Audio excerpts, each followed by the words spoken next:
Let's move now to Cape Town, and the family of slain magistrate Romay van Rooyen believes that her killing over the weekend was not a robbery gone wrong.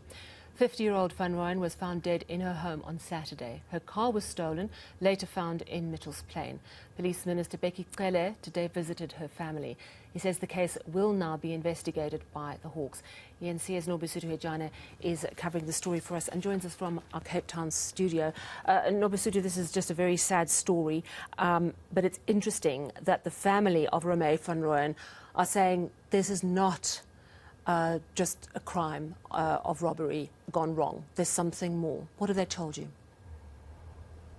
Certainly, Sally, when we spoke to her brother outside the house as well, he was telling us that when her sister found her on Saturday, everything was intact. Her belongings were still in the house. Even when police found her vehicle in Mitchell's Plain, there were some IDs, car keys of another property that she owes in Langaban. So they don't believe that this was just a robbery. They feel, or they believe that she could have been targeted, but they did not want to share some of the information regarding how her body was found, stating that they are waiting for the post-mortem report that will be issued tomorrow. I asked her brother as well about whether she knew what her sister, some of the cases that she was presiding over, maybe this could have been linked to her work, but then he said her sister was very private. She never shared any information with regards to her work, and that she was a very nice person, and at some point she took care of some family members by paying their school fees and ensuring that everyone was well off. And when they could not get a hold of her on Saturday, as she had an appointment with her niece, they started being worried because they could not reach her on her phone, and her sister then went to her house and made that gruesome discovery. But the family is saying that there was an attack on her many years ago when she started in her career, but they're saying that they don't believe that it's linked to what happened to Romay over the weekend, but they are seeking answers and saying that they're ruling out the possibilities that this could have been a robbery that went wrong.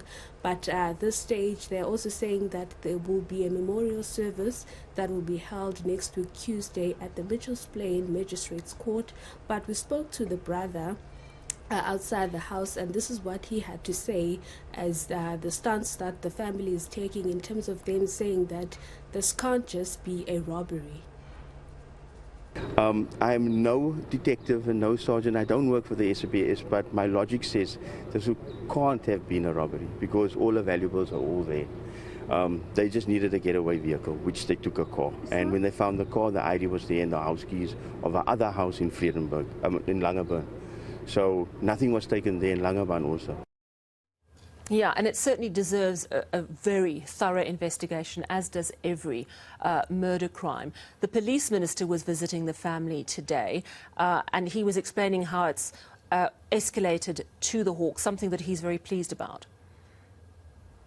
Certainly, and when we were asking him about the preliminary reports regarding this particular investigation, he did not want to share any information, saying that today's visit was merely to go and relay his condolences to the family, and that more information will possibly be shared tomorrow as the minister and Western Cape top cops will be having a media briefing with regards to kidnapping cases, extortion related crimes, as well as crimes committed against the transport industry. So minister saying that it's not uncommon to see such cases being investigated by the Hawks, but in this particular matter, the Western Cape head of Hawks is not in the country, so the National Hawks will be taking over to investigate this particular case, as it's something that is done when an officer is murdered or a senior prosecutor or any member or an official of the law has been murdered. So this is not very uncommon, but he did not want to share any information about this particular crime. But what the family was also saying was that they don't know any of her enemies, because she was never a person who was hanging around a lot of people. She was a very private person. Not a lot of people were visiting renting a house, as she also stays in a neighborhood that's very quiet. But we spoke to the minister outside the house when he was meeting with the family, and this is what he had to say about the matter now being investigated by the National Hawks. Hawks is not in the country as we speak here in the provinces in Canada, so hence the intervention had to come from the national head to say they will take the case. It's unlike the police. Every case when the police is killed is automatically taken by the Hawks, but on this one they assess and they measure, and I'm glad that finally they have assessed and they have agreed that we'll take that one off. All right, so let's hope there's a breakthrough in that murder case. Thank you very much. That's our reporter Nobesuthu Hejana in Cape Town.